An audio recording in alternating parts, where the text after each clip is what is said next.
ॐ महावीराय नमः। ॐ हनुमते नमः। ॐ मारुतात्मजाय नमः।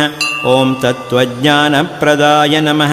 ॐ सीतादेवी मुद्राप्रदायकाय नमः। ॐ अशोकवनिकाक्षेत्रे नमः। ॐ सर्वमायाविभञ्जनाय नमः।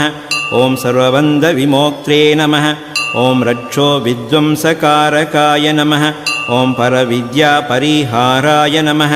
ॐ परशौर्यविनाशनाय नमः। ॐ परमन्त्रनिराकर्त्रे नमः।